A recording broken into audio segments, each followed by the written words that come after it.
सुबह के 7:30 बजे हैं और बुलेटिन की शुरुआत कैश की किल्लत के साथ। जी हां, आज, कल और परसों अगले 3 दिन तक नकदी को लेकर मारामारी बढ़ने वाली है। 3 दिनों तक देश के ज्यादातर हिस्सों में बैंक बंद रहेंगे, यानी कि 3 दिनों में आपको बड़ी रकम की जरूरत पड़ी तो समझ लीजिए आप मुश्किलों में पड़ने वाले हैं।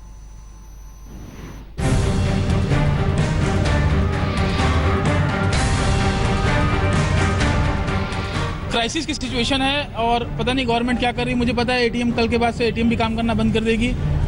मतलब तरह तरह का माहौल है।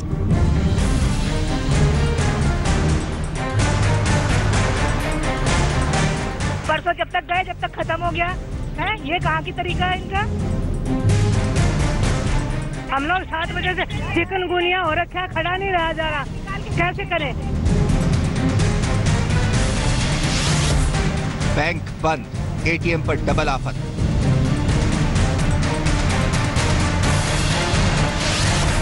कैश के लिए मुश्किल भरे 3 दिन।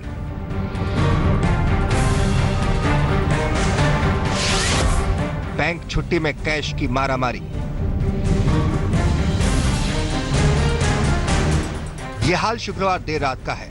राजधानी दिल्ली में ठंड की ठिठुरन में भी लोग कैश के लिए एटीएम के बाहर खड़े हैं। नोटबंदी के महीने भर बाद भी एटीएम की लाइन ज्यों की त्यों है। अब तो लाइन में लगते लगते लोगों के सब्र का बांध भी टूटता जा रहा है।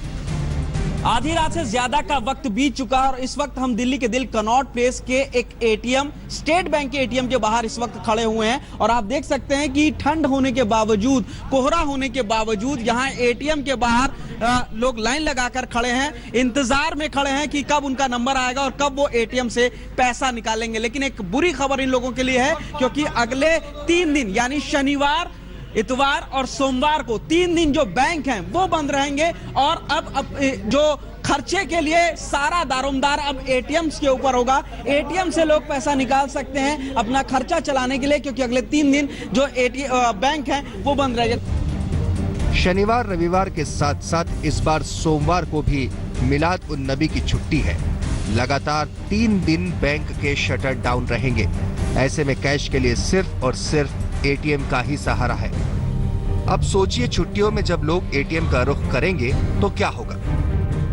अब एक और संकट लोगों के सामने है कि अगले 3 दिन तक बैंक बंद रहेंगे और जो परेशानी है वो बढ़ने वाली है क्योंकि लाइन जो है वो इस वक्त भी लगी हुई है। सिर्फ 2000 और 2500 के लिए एटीएम का चक्कर काटकर लोग थक चुके हैं। अब भी ज्यादातर एटीएम में या तो कैश होता नहीं या फिर खराब का बोर्ड लगा होता है। अपने ही नोट के लिए हैरान परेशान लोगों के अब सुर भी बदलने लगे हैं। आम आदमी इसके अंदर पिस रहा है केवल 2000 रुपए के लिए और 2000 रुपए में ना तो बच्चे पढ़ा सकता है ना दूध सब्जी ला सकता है। अगर ये सरकार ये बोलती है कि ये फैसला बहुत अच्छा है तो ये फैसला बहुत अच्छा नहीं है। ये नकदी की तलाश का वो मोर्चा है जिस पर अब सरहद पर डटने वाले जवानों को भी तैनात होना पड़ रहा है। खड़े तो रहना पड़ता है लेकिन क्या करें, पैसा तो लेना पड़ेगा, मजबूरी है, घर तो हमें भी चलाना है तो बिना पैसे के तो चलेगा नहीं। तो क्या करें, फैसला तो ठीक है सरकार का लेकिन बट सरकार को सोचना चाहिए कि किसी तरह से ये जो स्थिति है इसको सॉल्व किया जाए जल्द से जल्द। नकदी के संकट पर तो अब देश की सबसे बड़ी अदालत की नाराजगी भी दिखने लगी है। सुप्रीम कोर्ट ने नोटबंदी पर सुनवाई के दौरान केंद्र से 9 सवाल पूछे। मसलन स्थिति सामान्य होने में और कितना वक्त लगेगा, बैंक 24,000 हर हफ्ते नकदी भी क्यों नहीं दे पा रहे, अगर नकदी नहीं है तो सरकार लिमिट कम क्यों नहीं कर देती, आखिर नोटबंदी का मकसद क्या है, इसके फायदे क्या हैं? 9 सवालों के जवाब पर ही सर्वोच्च अदालत ये तय करेगी कि नोटबंदी का फैसला संवैधानिक है या नहीं। दिल्ली में रोशनी ठोकने पंकज जैन, चिराग गोटी, पुनीत शर्मा के साथ अहमद अजीम, आज तक।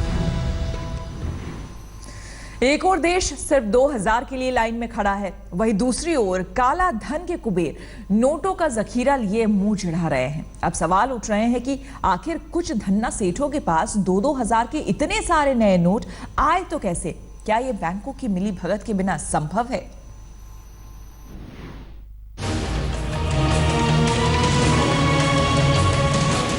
दिल्ली में एक्सिस बैंक के चांदनी चौक ब्रांच में इनकम टैक्स की टीम का छापा और छापेमारी के दौरान सामने आई कई चौंकाने वाली सच्चाई। बैंक बन गए काले धन के एजेंट। फर्जी खातों में जमा किए गए 70 करोड़ रुपए। 8 नवंबर के बाद अलग अलग खातों में आए 450 करोड़ रुपए। यानी बैंक के बाहर लोग दिन दिन भर कतार में खड़े रहे और अंदर काले धन के कुबेरों की मेहमान नवाजी होती रही। पुरानी दिल्ली के चांदनी चौक में ये एक्सिस बैंक की ब्रांच है, जहां पर हमने सुबह छापा डाला था और काफी देर तक छापे की कार्रवाई चलती रही। और इस छापे की कार्रवाई में पता चला कि यहाँ पर जो कई फर्जी अकाउंट खोले गए उनमें करीब 450 करोड़ रुपए नोटबंदी के बाद जमा किए गए। इससे पहले 5 दिसंबर को प्रवर्तन निदेशालय ने एक्सिस बैंक के 2 मैनेजरों को गिरफ्तार किया था, जो सोने की ईंट और कमीशन लेकर काले धन का स्वच्छता अभियान चला रहे थे। पीएम मोदी ने नोटबंदी के बाद बैंक वालों की भूमिका सबसे अहम बताई थी। उनके काम और निष्ठा की तुलना सरहद पर तैनात सैनिकों से की थी। तब किसे पता था कि अर्थव्यवस्था की सरहद पर तैनात प्रहरियों में से कुछ अपने ही वतन से गद्दारी कर बैठेंगे। बैंक की मदद से गड़बड़ी की शिकायत मुंबई से भी मिली है। मुंबई में लोगों का आरोप है कि दादर का एक कोऑपरेटिव बैंक गरीबों के अकाउंट का इस्तेमाल काले धन का रंग बदलने के लिए कर रहा है। लोगों का कहना है कि क्रेडिट कार्ड का लालच देकर खाते खोले गए, पासबुक भी दी गई और चेकबुक पर साइन भी करवा ली। खाता धारकों का हासिल बस यही है कि नए खातों से पैसा जमा होने और निकलने के मोबाइल पर मैसेज आते रहते हैं। उन लोगों ने किसी और से काम करवा रहे थे ना, मैं आपको बता ना, मैं रिक्शा चला रहा था, तो जो पैसेंजर बैठे थे वो मेरे जान पहचान के थे, ज़्यादा क्लोज नहीं, बाकी मैं उनको जानता हूँ।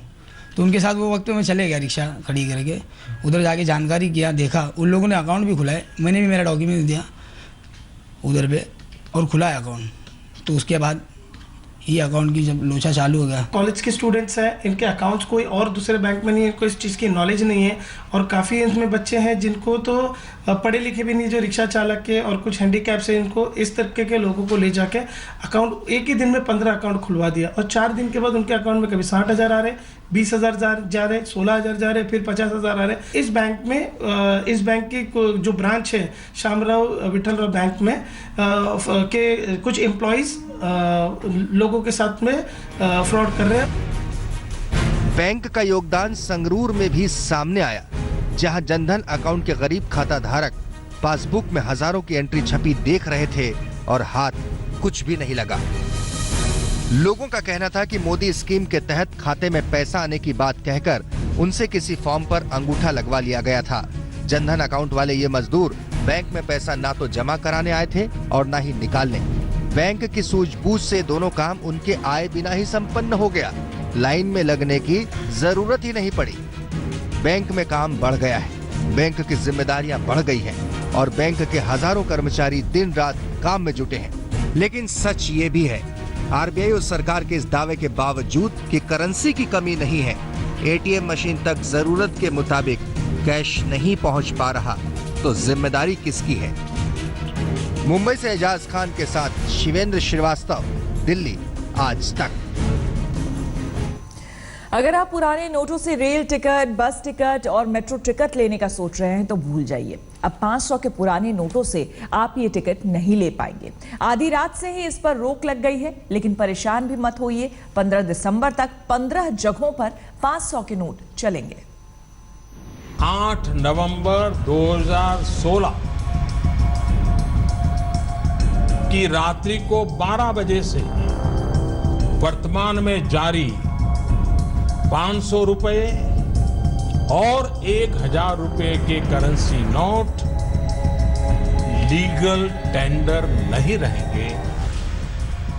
नोटबंदी पर यह प्रधानमंत्री मोदी का ऐतिहासिक ऐलान था। इसके बाद से 500 और 1000 के पुराने नोट बंद करने की मुहिम शुरू हो गई। लोगों को तकलीफ ना हो, इसलिए कुछ रियायतें दी गई। आज से इन रियायतों की एक और किश्त खत्म हो गई। रात 12 बजे के बाद से ही रेलवे टिकट, बस टिकट और मेट्रो टिकट और रिचार्ज में 500 के पुराने नोट बंद हो गए। पहले ये सीमा 10 दिसंबर तक तय थी। सरकार ने 10 दिसंबर से 500 रुपए का जो पुराना नोट है, अब उसको रेलवे स्टेशन और दूसरी सरकारी जगहों पर अब अमान्य घोषित कर दिया है। यानी कि अब ये 500 का जो नोट है वो चलन से बाहर हो गया है। इसका इस्तेमाल सिर्फ ये जो नोट है इसको सिर्फ अस्पताल में दिया जा सकता है मेडिकल सुविधा लेने के लिए। इस वक्त हम रेलवे स्टेशन पर खड़े हैं। इससे पहले रेलवे स्टेशन पर 500 रुपए का नोट देकर के टिकट प्राप्त किया जा सकता था। हम इस वक्त नई दिल्ली रेलवे स्टेशन पर खड़े हैं और यहाँ पर आप देख सकते हैं कि रात के वक्त तमाम लोग यहाँ पर लाइन में खड़े हैं और यहाँ पर टिकट बुक करा रहे थे और इनसे जानने की कोशिश करते हैं कि क्या किसी के पास 500 रुपए था जो टिकट लेना चाहता है। आप में से किसी के पास 500 रुपए का नोट है जो टिकट लेने के लिए आए हो? आपके पास है 500। आप टिकट लेने के लिए आए थे इस 500 रुपए से? टिकट लेने आया था मैं इससे। अच्छा, तो अब कहाँ पे जा रहे हैं आप? मेरे को बस्ती जाना था शादी के लिए अटेंड करने के लिए, बट ये फिर पता चला कि 500 का नोट तो चढ़ना बंद हो गया है, तो अब किसी और नोट से हमको टिकट बुक करानी पड़ेगी। यानी कुल मिला के आपको इस 500 रुपए का नोट जो अभी फिलहाल सरकार ने तुरंत बंद कर दिया, इसकी वजह से दिक्कत हो रही है? इसकी वजह से दिक्कत तो है ही, क्योंकि जो करेंसी मैं लेके आया था उसका यूज नहीं हो पा रहा है। सरकार ने शुक्रवार को एक आदेश जारी किया कि आधी रात के बाद से पुरानी करेंसी रेल, सरकारी बस और मेट्रो में भी नहीं चलेगी। वित्त मंत्री ने जारी बयान में कहा कि डिजिटल ट्रांजैक्शन को बढ़ावा देने के लिए कई अहम कदम भी उठाए गए हैं। इसीलिए रेलवे, बस और मेट्रो में 500 के नोटों का चलन बंद करने का फैसला लिया गया है। अगर आपके पास अब भी 1000 और 500 के नोट हैं, तो बैंक में जमा करने का विकल्प खुला हुआ है। 1000 रुपए तो चलन में पूरी तरह से बंद हैं, लेकिन 15 दिसंबर तक 500 के नोट अब भी 15 जगहों पर चलते रहेंगे। मसलन सरकारी अस्पताल, दवा दुकान, कोऑपरेटिव स्टोर, दूध बूथ, शमशान घाट, कब्रिस्तान, एलपीजी सिलेंडर, स्मारकों के टिकट में पुराने नोट चलेंगे। इतना ही नहीं, स्थानीय निकायों के बिल, जुर्माना, बिजली पानी का बिल, कोर्ट फीस, सरकारी बीज दुकान, सरकारी स्कूलों में 2000 तक फीस, सरकारी कॉलेजों की फीस और 500 रुपए तक का प्रीपेड रिचार्ज में भी 500 के पुराने नोट चलेंगे। हम आपको बता दें कि सरकार ने पहले 15 दिसंबर तक पेट्रोल पंप और हवाई जहाज के टिकट पर 500 के पुराने नोट के इस्तेमाल की इजाजत दी थी, लेकिन आरबीआई ने इसे सिर्फ 2 दिसंबर की आधी रात के बाद बंद कर दिया। सरकार का दावा था कि पेट्रोल पंप और एयर टिकट बुकिंग में 500 रुपए के नोटों का बड़े पैमाने पर इस्तेमाल हो रहा था। पुनीत शर्मा, दिल्ली आज तक।